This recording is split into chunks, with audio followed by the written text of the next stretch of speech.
Thanks for joining us on Diplomatic Channel. I am Amarachi Ubani.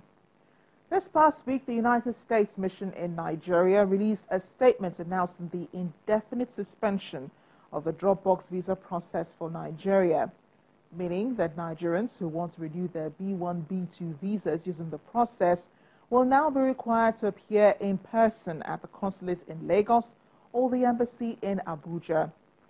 According to the Department of Homeland Security, just last year, the U.S. issued at least 132,137 visas to Nigerians alone. That's the highest when compared to other parts of Africa. However, 29,723 Nigerians also overstayed their visas. Let's remember the U.S. President Donald Trump has been trying to stop illegal migration to the United States and has recently vowed to send back all who are living illegally in the U.S. There's no doubt many more Nigerians are living legally in the United States, and I'm sure this won't be the last we'll hear about this story as we're trying to find out more from the U.S. mission in Nigeria. But then again, the situation has brought up the issue of migration again and why people are eager to leave the country. According to a survey conducted by the Pan-African Research Network, Afrobarometer, last year, 30% of Nigerians wanted to emigrate to see greener pastures in other countries.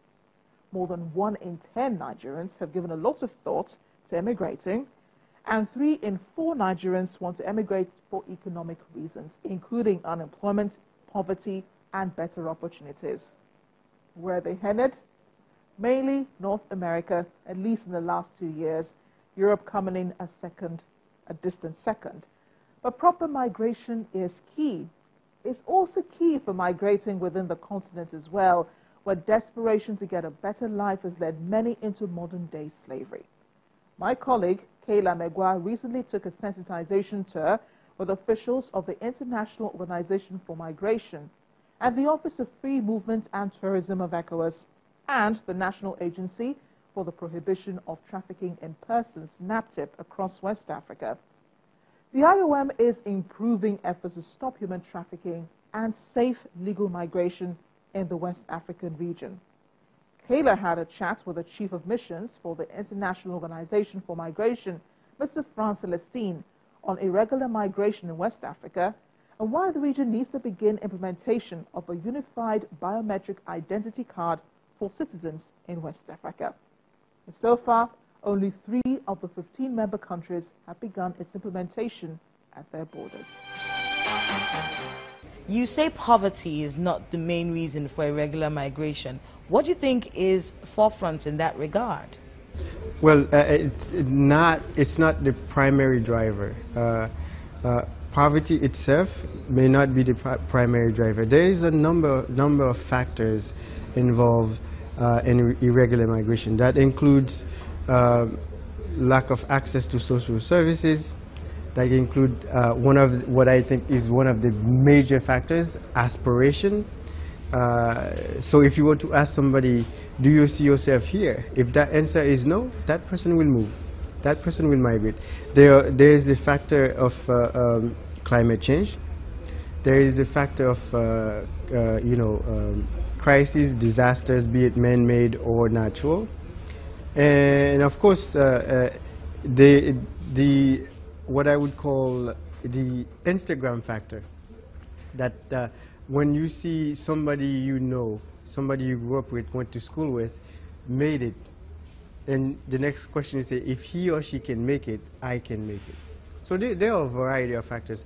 The economic factor is real, it's there, but it doesn't necessarily explain why people migrate. So there are people that are moving to what we call the Central Mediterranean route, going through Libya and trying to get a boat to go into Europe. And we find some of them are actually moving through Algeria once because the Libyan authorities have become very effective in preventing people from going into Europe. So they're using the route. But what we've seen, it's as difficult, if not more difficult, going to Algeria than going to Libya. So the issue, the pattern that we've seen, wherever there is a barrier, people try to go around it. And this is why migration management is important. And this is why, as an organization, we try to encourage safe, regular, and orderly migration, because that it's better for everybody and also for the migrant. Why did this concept come up? There was a certificate in place already.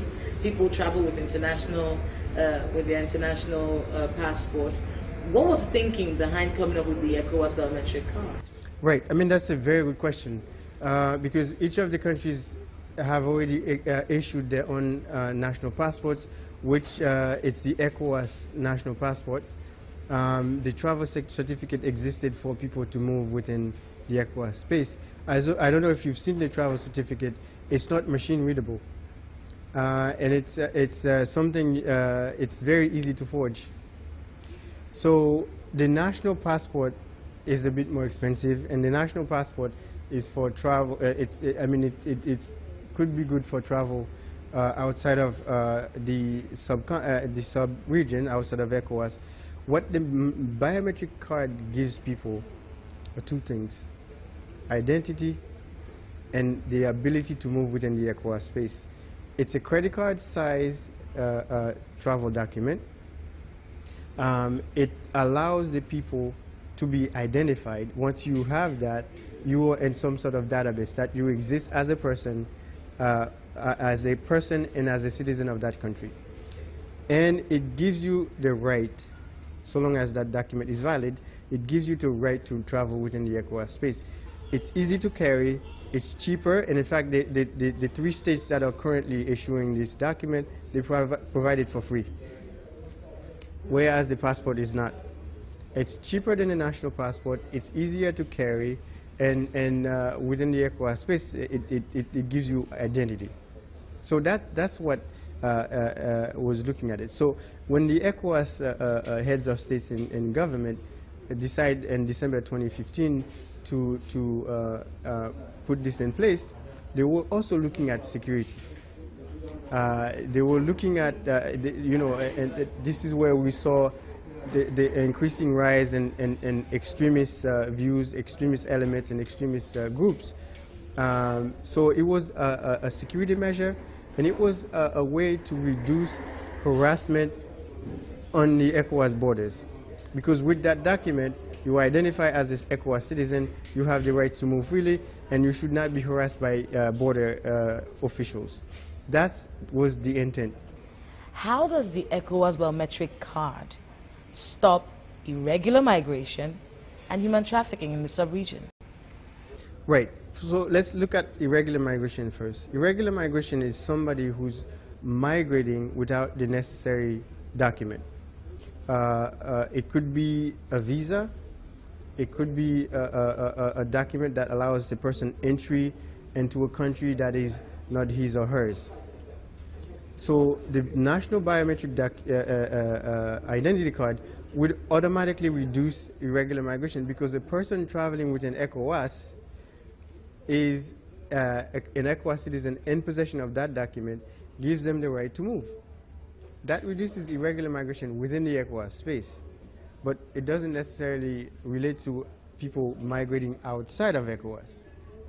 So, and looking at how that affects trafficking, then we would have to have specialized trainings for the border officials, so that they would know what a traffic victim looks like and what sort of items to look for, what sort of measures to put in place. And the biometric identity card presents somebody and it gives them an identity. So when you swipe that card, you would be able to tell who is that person standing in front of you versus what the information that the machine is telling you. And when it comes to trafficking, if you reduce the suffering of one person, you've taken the proper steps to do it. And this is the more people we can remove from modern slavery and bondage, the better we will be. I've seen this card. Mm-hmm. I've seen this biometric card. The borders in West African sub-region, are they equipped to have this database that's going, because this makes a lot of sense, but it's very technical. This is technology. The borders in West African sub-region, are they equipped to handle? Well, that's a very, very good question. And this is something that I can tell you as the head of an organization that works with immigration officials and immigration entities throughout the region. I know a lot of the official borders. If a border is capable, has a machine that is capable of reading a passport, that border should be capable of reading these biometric identity cards, because the biometric identity card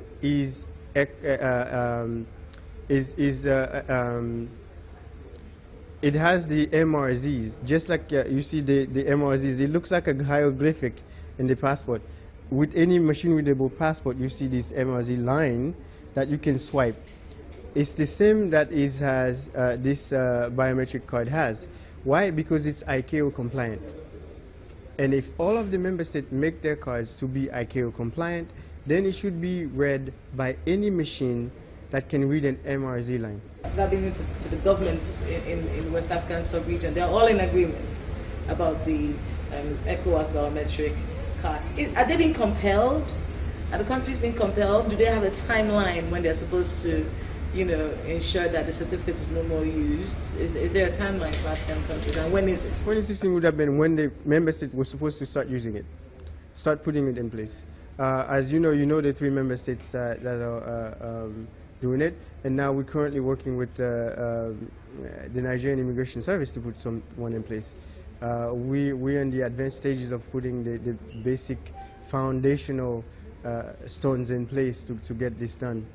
I think some country, Nigeria for example, is committed to get it done. It's, as you know, it's a Herculean task, because Nigeria has 50% of the ECOWAS population. So what Ghana may do in 6 months, in a year, will take Nigeria a lot longer to do it, because of the sheer size of the population. This is what we sometimes should not forget this in trying to compare the countries. So, well, this country is doing it like this, why don't you doing it? Well, you have to check the context.